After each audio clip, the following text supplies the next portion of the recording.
মাওলানা হাফিজুর রহমান, হাফেজ কারি মাহবুবুর রহমান, অনেক আলেমের নাম দিয়েছেন। আলহামদুলিল্লাহ।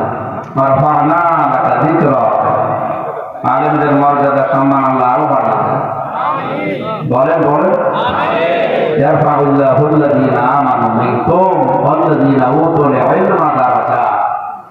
তোমাদের ভেতরে যারা ঈমান আনে আর যারা ইলম পায় তাদের মর্যাদা আল্লাহ বাড়াতেই থাকে, শুধু বাড়াতে থাকে না, বাড়াতেই থাকে।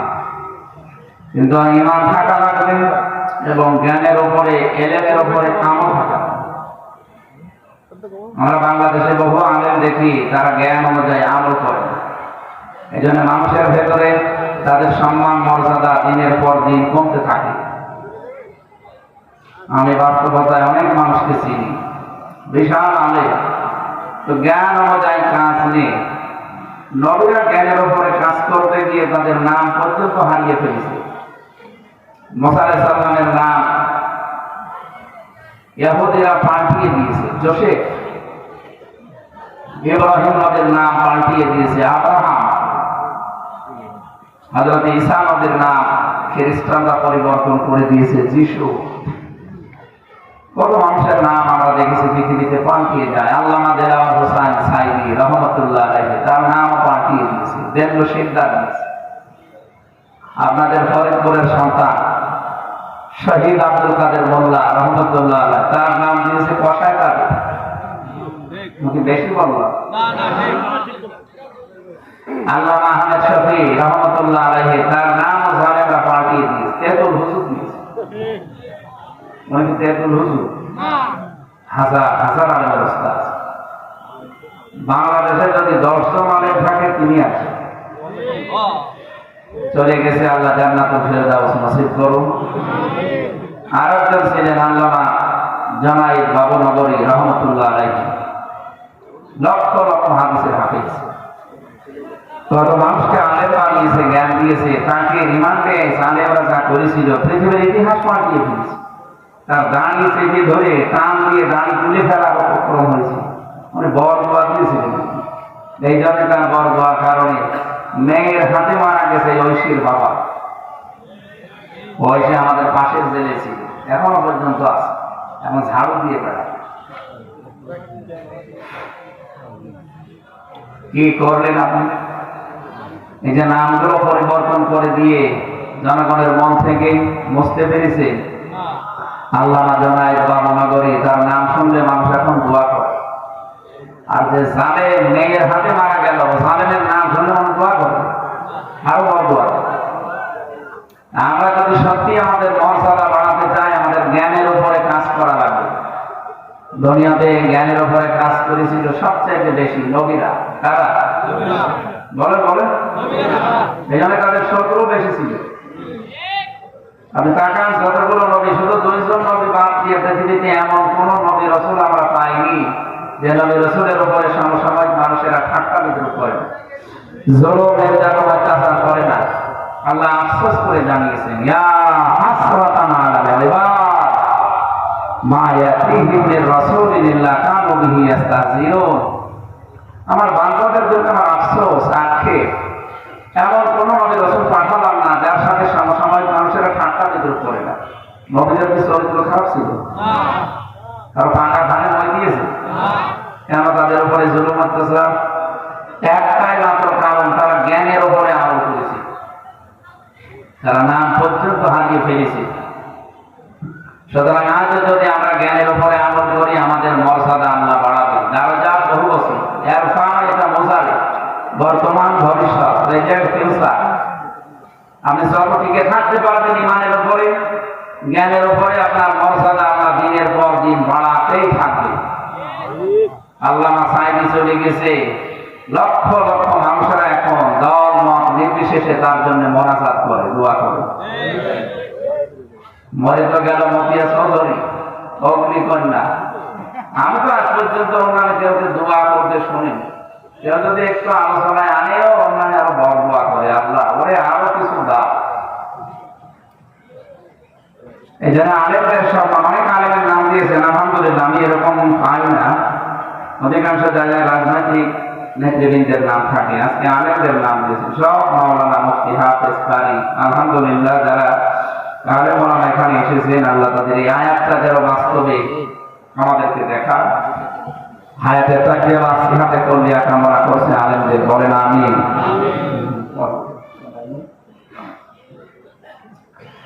আজকের মাহফিলে আসলে এটা তো জোর করে নিয়েছে ইমরান ভাই, আমার তো মাহফিল ছিল সেই দোহার, আর এশার পরে ছিল মাওলানা হাসান জামিল আর আমার দুইজনের ছিল ওই যে মাদারীপুর শিবচর।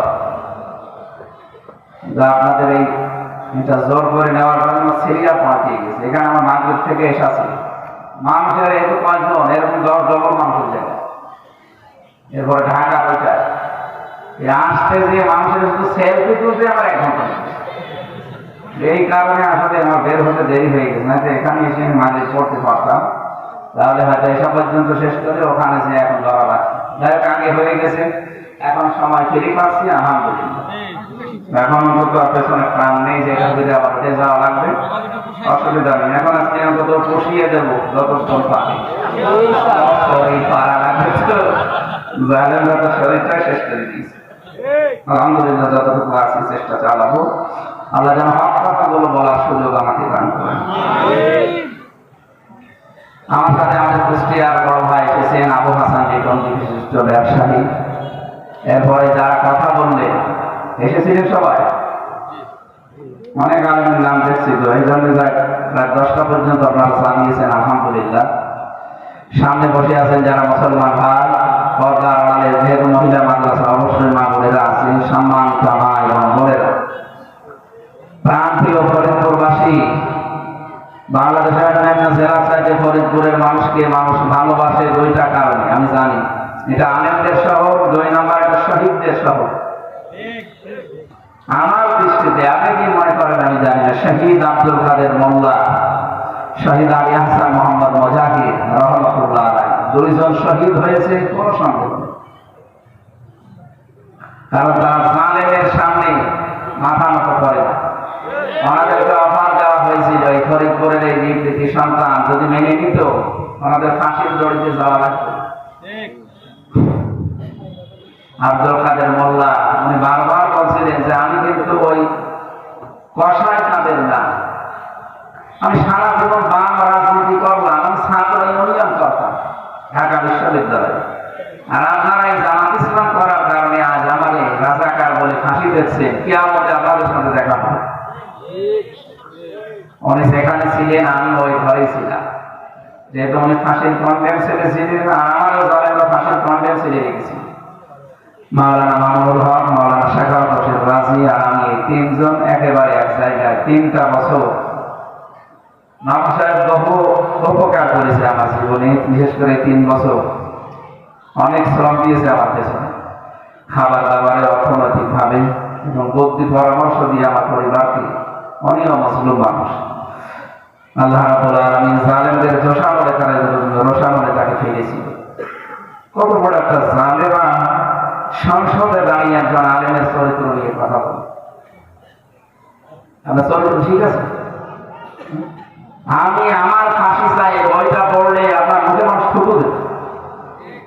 কেউ যদি আমার ফাঁসি চাই এই বইটা পড়ে, তাতে আপনার নিজের লোক লিখেছে, বীর মুক্তিযোদ্ধা কি মতিয়ার রহমান লেন্টু, এই লোকটা যা লিখেছে সত্যি যদি ওইভাবে আপনার জীবন চলে থাকে, তাহলে মানুষের তালিকায় নেই, পশু কমিটি নামে পুরা পরিচিত। আমি মেজর দাবি বলছি, এই বইগুলো আমার পড়ায় 6টা বই বেরিয়েছে, পড়াটা এতদিন তো বাজেয়াপ্ত ছিল, সব বেরিয়ে গেছে। পড়াটা আমি পড়ে দেখেছি, মানুষ এত নিচে নামে, আর আপনি একজন আলেমের নাম নিয়ে, তার স্ত্রী, বৈধ স্ত্রীর নাম নিয়ে সংসদে জাতির সামনে একটা মিথ্যা প্রপাগান্ডা চালাবেন।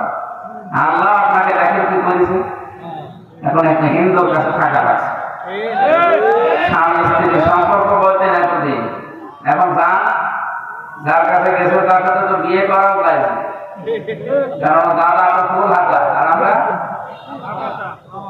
হাত হাতা না, ফুল হাতার সাথে হাত হাতা জানাই।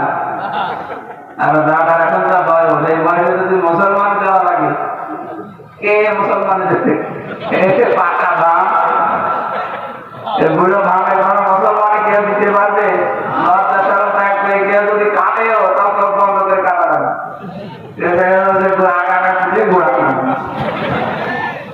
মুসলমানের সাত জীবনের মতো লিখে যাবে। মেয়েটা গেছে অন্তত সেভাবে আসলে এবার খান। আর যদি আপনাদের সহ্যের বাইরে যেতে যায় যে আপনাদেরও জানাচ্ছে, তাহলে আমাদের মেয়ে আমাদের কাছে দেন, আমরা আল্লাহর কাছে পাঠিয়ে দিই। অভিযোগ করেছে বেঁচে থাকার মতো কায়দা না। 275টা অলরেডি মামলা হয়েছে, এটা মানা মামলা। এখন যে জল্লাদ আছে ইলিয়াস, এই শাহজাহান জল্লাদের পরে এই লোকটা মাত্র একটা নাটক করেছিল জীবন, তাও বাইরের লোক না, নিজের বউকে ওখানে ঘেরো ঘেরো করতো। ওর মাকে বোনকে কিছু দিলে দেখতে পাইত না, বলছে একদিন একটু সংশোধন করার জন্য এক থাপ্পড় দিলাম, ও ছাতা বলছি। হ্যাঁ একদম বলি মামলা দিল, এই যে আমি 30 বছর জেল খাচ্ছি। এখন ফাঁসি দেয়, একটা ফাঁসি দিলে 4 মাস করে মার। এই জন্য ফাঁসির দায়িত্ব নিয়েছে। এই লোকটা একটা মার্ডার করে যদি 30 বছর জেল খাটা লাগে, ফাঁসির আসামি ছিল, এখন যাবজ্জীবন এসেছে। 30 বছর খাটা লাগতেছে একটা ফাঁসি, একটা মার্ডার মামলায়। আর এনার নামে মার্ডার মামলা কত? তাতে একেবারে চোখে দেখা হেফাজতের ওইটা যদি ধরে, এটা কয়েক হাজার হয়ে যাবে। এরপরে 57 জন মিডিয়া, এরপরে 2006 সালের জামাত শিবিরের মানুষ যেভাবে পিটিয়ে মেরেছে, আপনার হুকুমদাতা আসামি। সব কিছুর বিচার ডক্টর ইউনূস বলে না যে শুধুমাত্র 24 সালের না, 2006 থেকে শুরু করে 24 পর্যন্ত যা হয়েছে প্রত্যেকটা বিচার করা। সেই হিসাবে আমার মনে হয় ওরা যদি 1000 বার ফাঁসি দেওয়া হয়, তারপরও 10 বার বাড়ি হয়। হ্যাঁ, তারপরও আমরা সন্তুষ্ট না। তারপরও যেহেতু আছে, আপনার সাথে তো বিয়ে জায়েজ নেই, মানে রাখেন, অন্তত দূরে রাখবেন। আমাদের তো চরিত্র ভালো না, দূরে রাখবেন, নাহলে বুড়ো বয়সে ছেলে মেয়ে হয়ে গেলে পরিচয় দেবো। দূরে দূরে রাখবেন, ঝামেলা বেশি করবেন, মেয়েটার তো সমস্যা, একটু মাথায় সমস্যা না, মিথ্যা কথা বলে।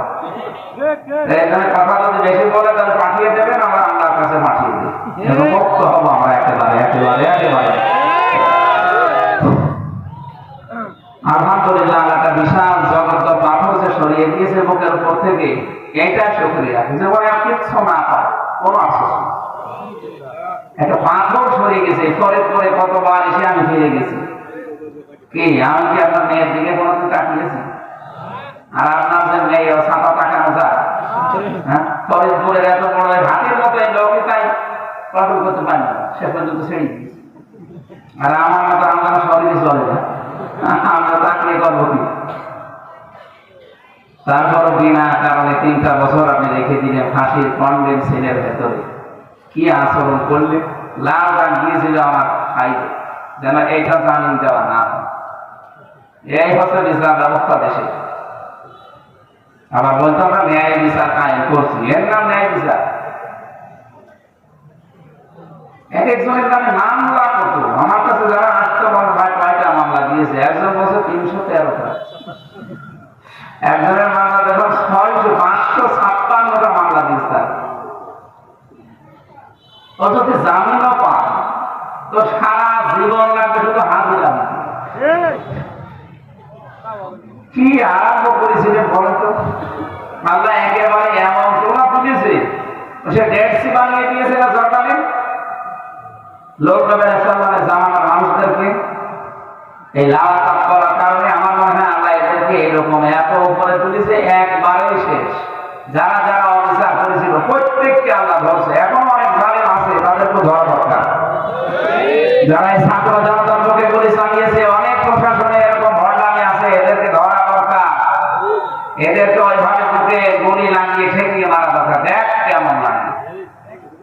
আমরা আদালতে আমার মামলার হককে যখন হাতে বেড়ে দিয়ে মাথায় দড়ি দিয়ে তুলতো, ঠান্ডা বেড়ে দিয়ে, তখন জানাটা দেখুন টিপ্পনি কাটতো। এখন কেমন লাগে? এখন আপনাদের চলছে, এখন আমরা বলি যে দেখ কেমন লাগে। এই যে কালামানি সমাজের বীজ উড়ে গেছে, ঠিক হয়েছে, ওর বীজ উড়ে গেছে, ওর বউ দেখবে, ও কয়েকদিন বছর গেল আল্লাহ রাস্তায় চলে গেছে, বেশি থাকছে তাই বছরই যাচ্ছে, আর তো কিছু নেই।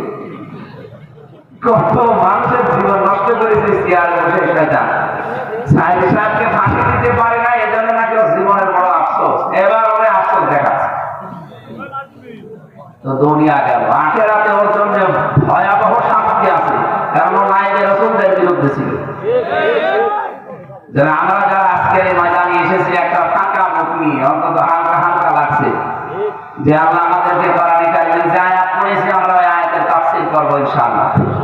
যিনি আমাদেরকে নিয়ে আসবেন রাতের বেলা, বলেন আলহামদুলিল্লাহ। দরুদ আর সালাম পাঠ করছি আমাদের নবী মুহাম্মদুর রাসূলুল্লাহ সাল্লাল্লাহু আলাইহি ওয়াসাল্লামের প্রতি।